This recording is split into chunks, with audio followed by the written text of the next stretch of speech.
সরাসরি চলে যাব আজকের শিরোনামে। কেন্দ্রীয় মন্ত্রী বাবুল সুপ্রিয়র গাড়িতে দুর্ঘটনা ঘটল। গতকাল আসানসোল থেকে কলকাতা যাওয়ার পথে এই দুর্ঘটনা ঘটে।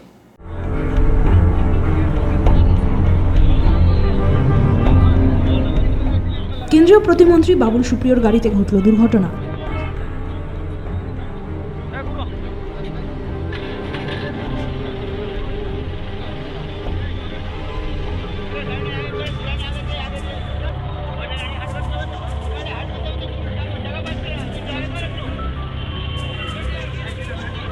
আসানসোল থেকে 2 নম্বর জাতীয় সড়ক ধরে কলকাতা যাওয়ার সময় গতকাল জামুরিয়ার সাতগ্রামে দুর্ঘটনাটি ঘটে।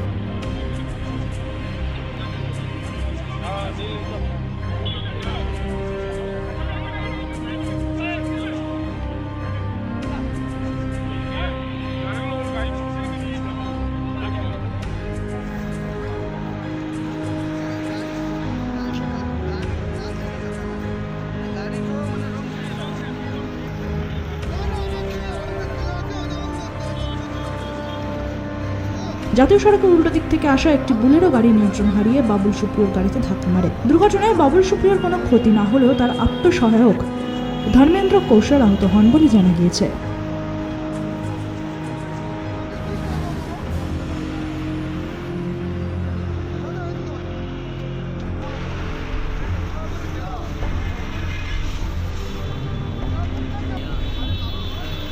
और ये गाड़ी से बाबुल सुप्रियो गाड़ी को धक्का मारा गया है और हमारा मंडल प्रेसिडेंट बिजोन पासवान को कॉल किया गया था, उसमें हम लोग आए हैं और हमारा अनुज चक्रवर्ती वो भी थे और बाबुल सुप्रियो को इधर से निकला वो गाड़ी को उसको धक्का कहाँ से जान इस तरफ से निकला गया था। देखिए गाड़ी जो है ना ये बैक साइड से गाड़ी आ रहा था और रॉन्ग साइड से गाड़ी आ रहा था। किसका गाड़ी रॉन्ग साइड से आ रहा ये गाड़ी बोलेरो बोलेरो जो सुप्रियो का गाड़ी आसनसोल से आ रहे थे इधर अंडाल को जाने के लिए। जाने के लिए क्या हाँ? घटना क्या घटना है उनको देख रहे हैं आप, गाड़ी देखने को मिल रहा है जिस तरह से बहुत बड़ा दुर्घटना हुआ। जो बाल हमारे उस गाड़ी में बैठे थे, हम लोग को ऊपर वाला का शुक्र है कि हमारे मैंने ये कौन बाबुल सुप्रियो अभी कहाँ अभी अंदर निकल गया। कैसे है अभी मैंने बाबुल सुप्रियो ठीक है। बाबुल सुप्रियो किस तरह का चोट नहीं लगा। कारण क्या है? एक्सीडेंट कारण है ये रॉन्ग साइड से गाड़ी आ रहा था ये बोलेरो।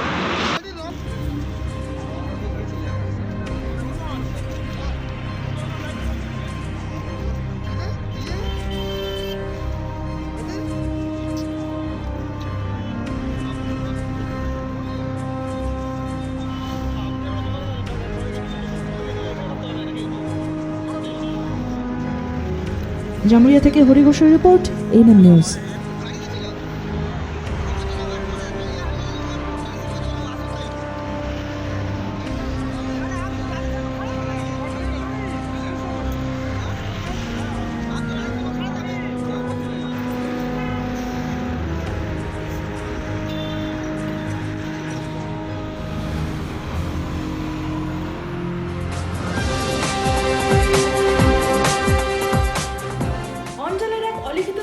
কার্যালয়ে ভাঙচুরের অভিযোগ, চেয়ার টেবিল সমস্ত কিছু ভাঙচুরের অভিযোগ বিজেপির বিরুদ্ধে। পুলিশ পৌঁছায় ঘটনাস্থলে।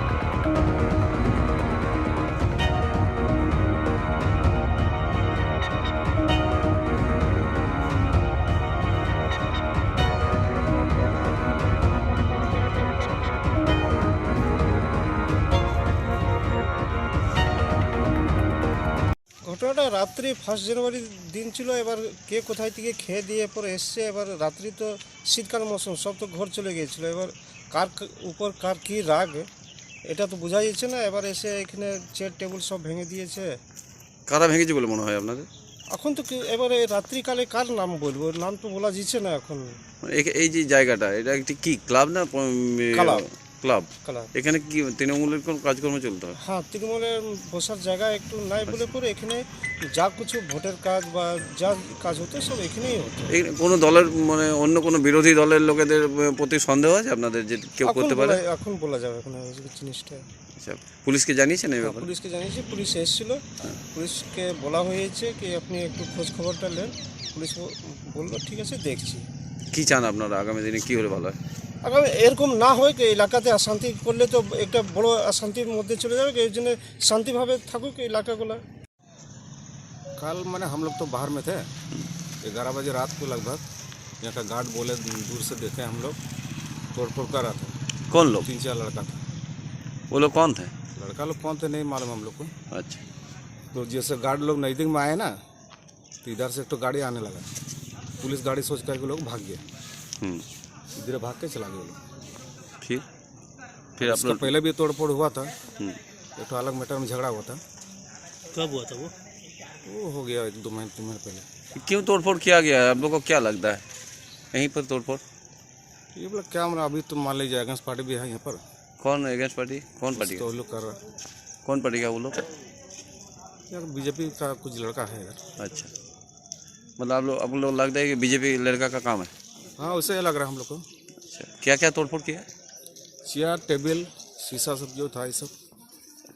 एक तो चेयर भी था, वो भी लेके चला गया। पुलिस को बुला गया है? हाँ पुलिस देख के गया, छानबीन कर गया। अच्छा, क्या चाहते हैं आप लोग? हम लोग क्या चाहते हैं, जो तोड़ फोड़ किया उनको इसी तरह मतलब गिरफ्तार किया जाए। अच्छा, ये जो क्लब है यहाँ क्या काम चलता था? ये तो कोई तृणमूल का पूरा- पार्टी भी नहीं है? पार्टी में नहीं, पूरा सारा काम पार्टी का ही होता है। अच्छा, फॉर्म फिलअप वगैरह वगैरह जो होता है हम लोग यही से करते हैं।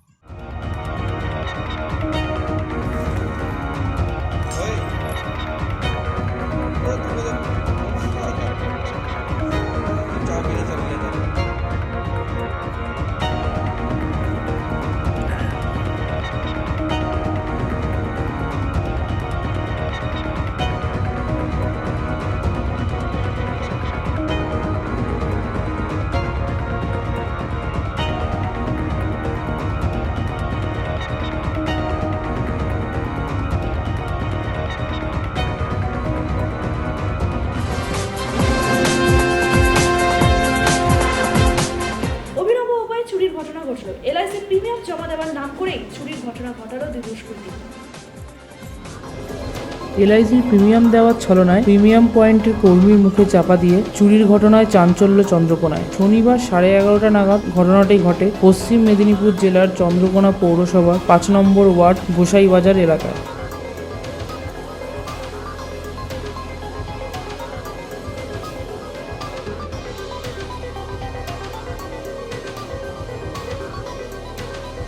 ওই এলাকায় ঘাটাল চন্দ্রকোনা রাজ্য সড়কের ধারেই রয়েছে মধুসূদন ঘোষ নামের ঘাটাল ব্রাঞ্চের এলআইসি এজেন্টের প্রিমিয়াম জমা নেওয়ার জন্য কাউন্টার।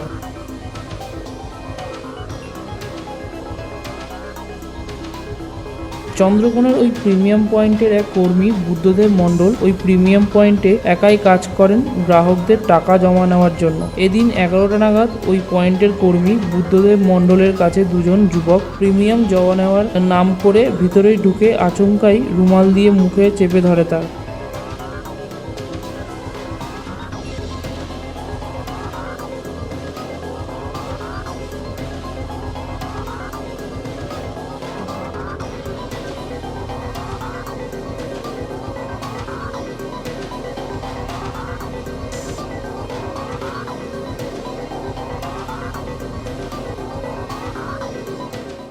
প্রিমিয়াম দিয়ে বলে যাই যে তারপরে আমাকে আগে জড়িয়ে ধরে দুজন মিলে, জড়িয়ে ধরার পর আমি কিছুক্ষণ পর অজ্ঞান হয়ে যাই।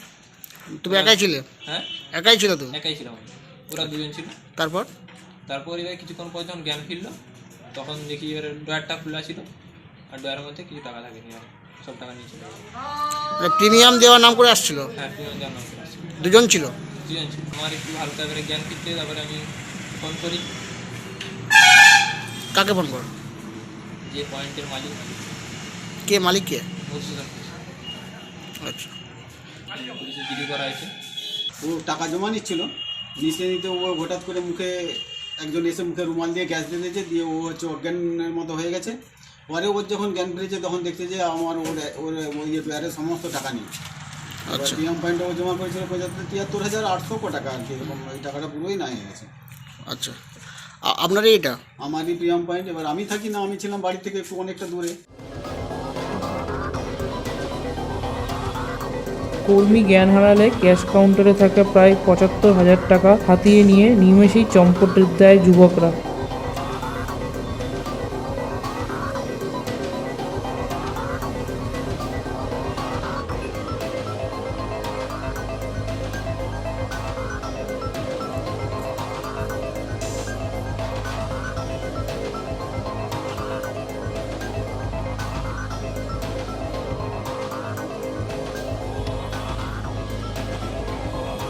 তার জ্ঞান ফিরলে মালিককে ফোন করে বিষয়টি জানালে খবর দেওয়া হয় চন্দ্রকোনা থানায়। পুলিশ ঘটনাস্থলে গিয়ে তদন্ত শুরু করেছে।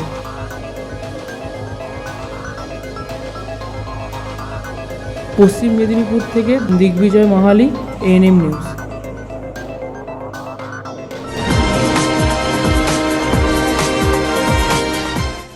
সকালে জিম করতে গিয়ে অসুস্থ হয়ে পড়েন সৌরভ গাঙ্গুলি।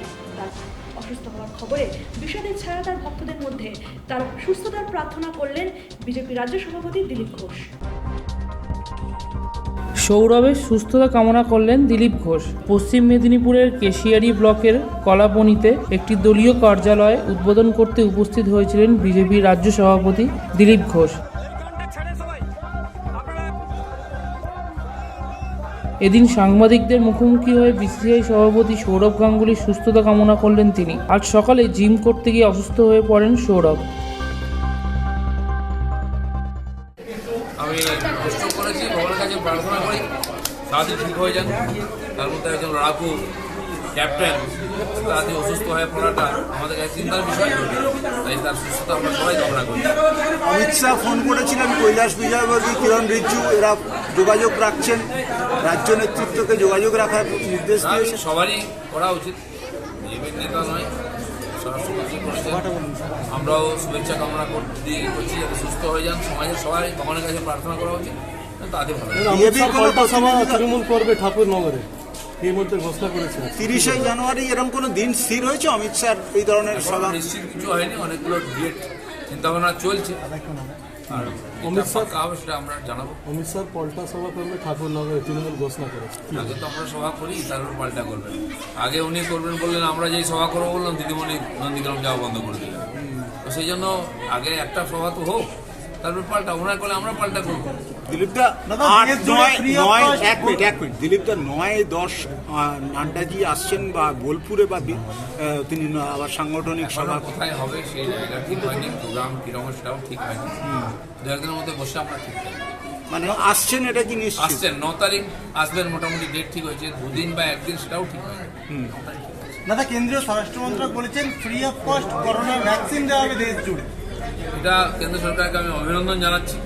আমাদের গরিব দেশ, চিকিৎসা খরচাও বেশি, বিশেষ করে পশ্চিমবাংলার মতো জায়গায় কোভিডের খরচা, যারা অসুস্থ হয়েছেন কত লক্ষ লক্ষ টাকা খরচা হয়েছে আমরা দেখেছি। ফ্রি অফ কস্ট যদি ভ্যাকসিন আসে, সাধারণ মানুষের সুবিধা হবে এবং সমাজে একটা এই যে ভয় পরিবেশটাও পেটে। মিছিল করে শোভন চট্টোপাধ্যায় সোমবার দিন রাজ্য দপ্তরে আসবেন, এরকম কোনো কথা জানি না।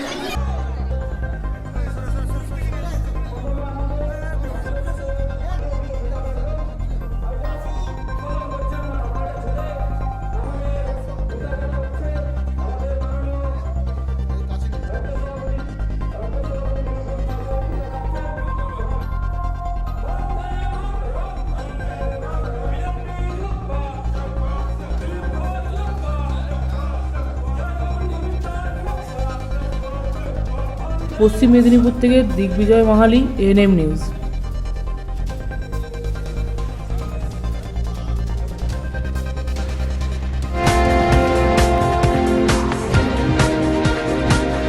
আপাতত এক বেসরকারি হাসপাতালে ভর্তি রয়েছেন সৌরভ গঙ্গোপাধ্যায়।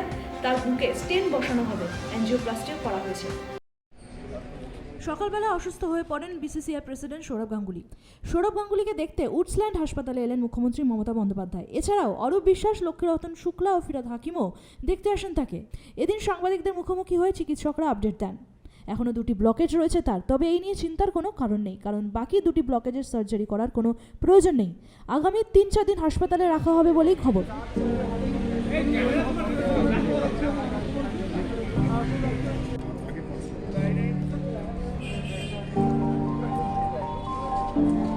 যাও যাও।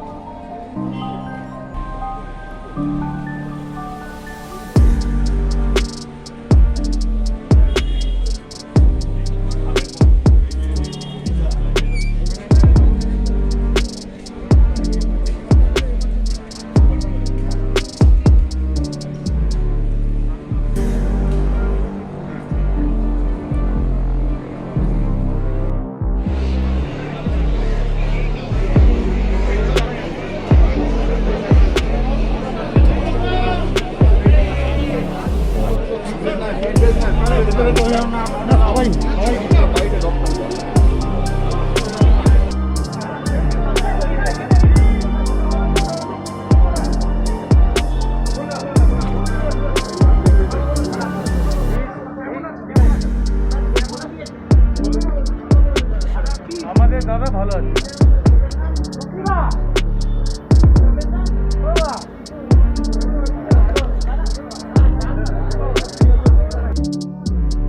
কেমন চলো ভালো থেকো। ঠিক আছে, ভালো আছে। No no fine, is always fine.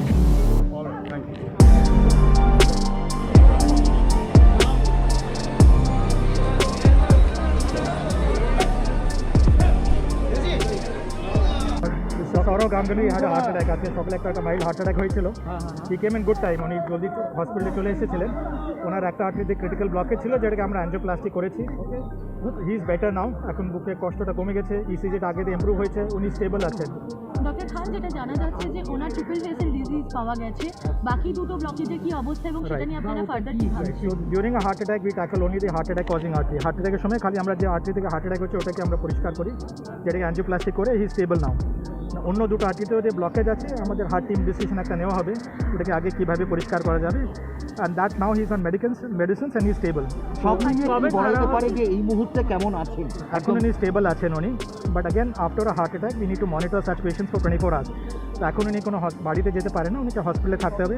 কিন্তু যে কষ্ট নিয়ে এসেছিলেন, যে বুকে চাপ নিয়ে আর যে ইসিজিতে খারাপ ছিল, ওটা ইমপ্রুভ হয়েছে, he is stable. So as of now he is stable. বসানো হবে বা সেই প্রক্রিয়াটা এটা হচ্ছে, এটা একটা heart team decision. During a heart attack you usually don't do a bypass surgery. During a heart attack angioplasty করা হয়, যেটা একটা আর্টারি যেটার জন্য হার্ট অ্যাটাক হয়েছে ওটাকে করা হয়েছে। পরে দুটোর জন্য আমাদের একটা হার্ট টিম মিটিং হবে and will take a further decision what needs to be done. আগামী সোমবার কি করা হতে পারে? Bureau report, NM news. Bankura ধানের পালুয়ে আগুন লাগার ঘটনায় বিজেপি তৃণমূল তরজা। ধানের পালুয়ে আগুন লাগার ঘটনাকে কেন্দ্র করে বিজেপি তৃণমূল রাজনৈতিক চাপানুতোর বাঁকুড়ার গঙ্গাজল ঘাটির কেন্দুয়াডিহিতে।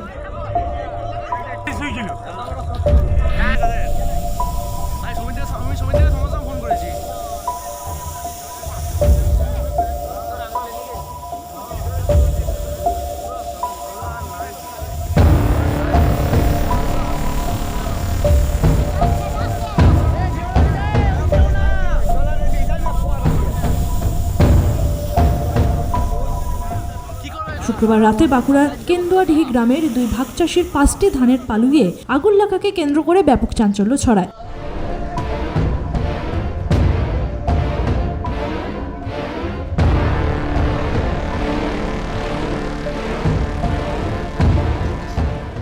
দমকলের 2টি ইঞ্জিন ও স্থানীয়দের প্রচেষ্টায় আগুন নিয়ন্ত্রণে আসে, কিন্তু পুড়ে ছাই হয়ে যায় কৃষকদের সারা বছরের খাদ্যশস্য।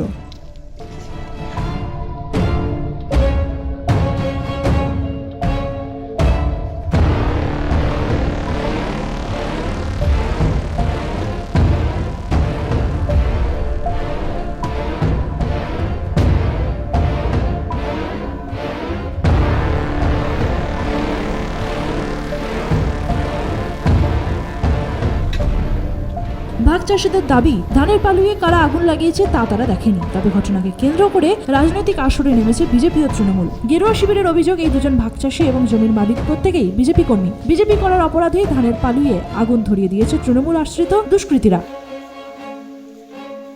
জমির এক মালিকের দাবি, এটা কোনো রাজনৈতিক ঘটনা নয়।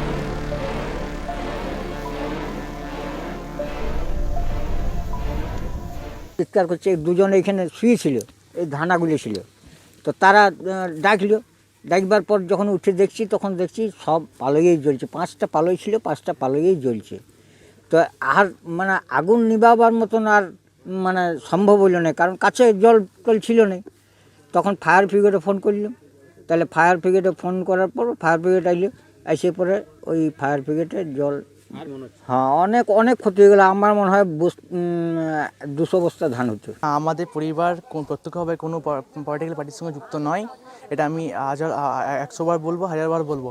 এটা যদি কেউ রাজনৈতিক স্বার্থ চরিতার্থ করার জন্য নিজের কাজে ব্যবহার করতে চায়, সেটা তার নিজস্ব ব্যাপার। কিন্তু আমি পরিবার সদস্য হয়ে বলছি, এই মালিক পক্ষের সদস্য হয়েছে, আমার সঙ্গে এটার সঙ্গে কোনো রাজনীতির সম্পর্ক নেই।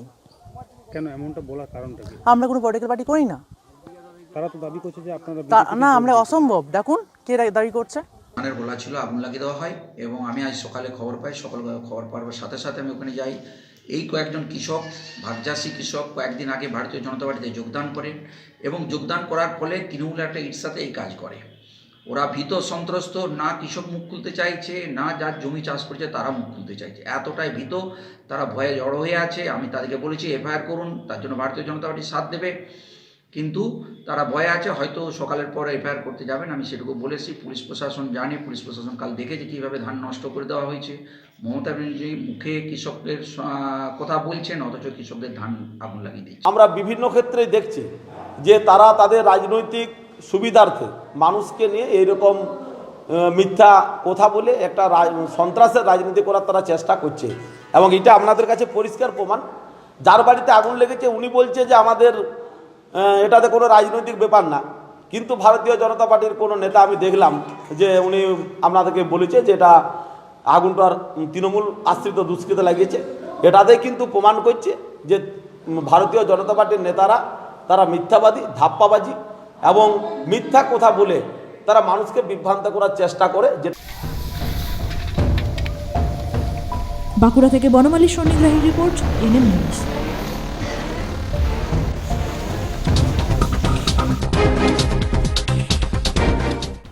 শালমহল আর পাহাড়ের দেশ জঙ্গলমহল এবছর মহামারীর কোপে ভিন্ন রাজ্যে না গিয়ে বাংলাতেই পর্যটকদের ভিড় উপচে পড়ছে।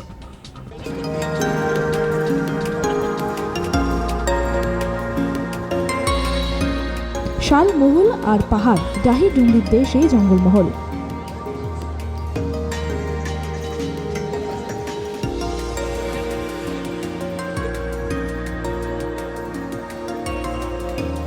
প্রকৃতির অপরূপ রূপে সজ্জিত এই জঙ্গলমহলে এই বছর বাংলা তথা দেশের বিভিন্ন প্রান্ত থেকে প্রকৃতি প্রেমীরা ছুটে আসেন সৌন্দর্য উপভোগ করতে।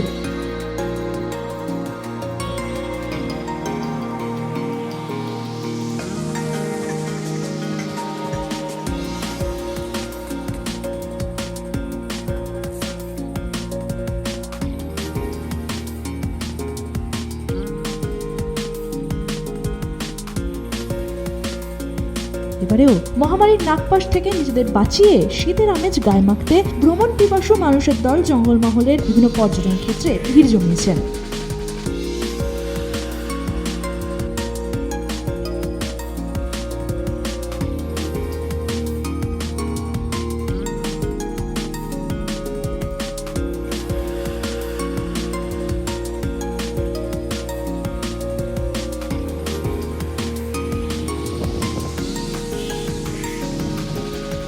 ঝাড়গ্রাম জেলার বেলপাহাড়ি, গোপীবল্লভপুর, নয়াগ্রাম সহ বিভিন্ন জায়গায় শালমহলে ঘেরা বন জঙ্গল, পাহাড়, ঝর্ণা, নদী এসব কিছু পরখ করতে বাংলার বিভিন্ন প্রান্ত থেকে মানুষ ছুটে এসেছেন ঝাড়গ্রামে।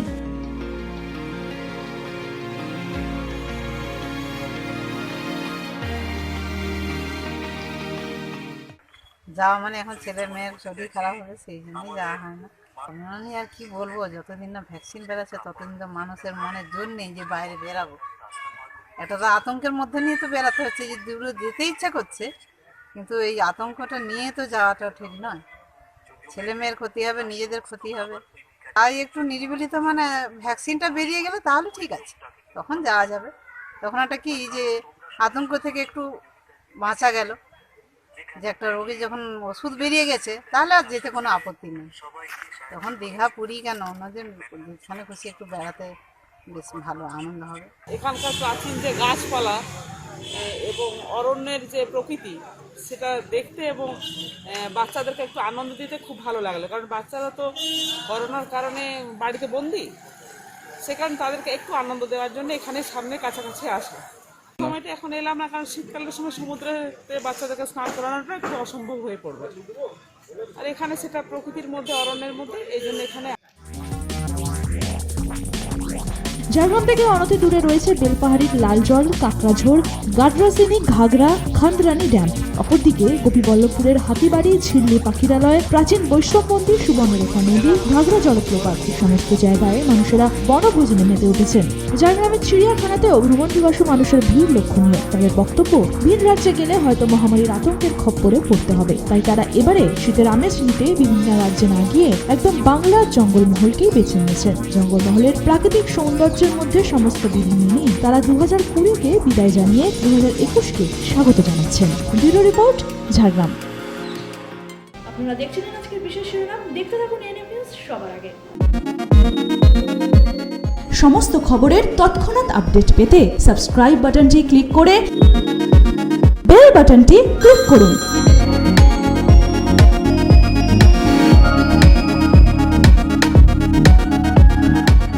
আরও খবরের আপডেট পেতে সাবস্ক্রাইব করুন আমাদের ইউটিউব চ্যানেলটি আর বেল আইকনে ক্লিক করুন নোটিফিকেশনস পেতে।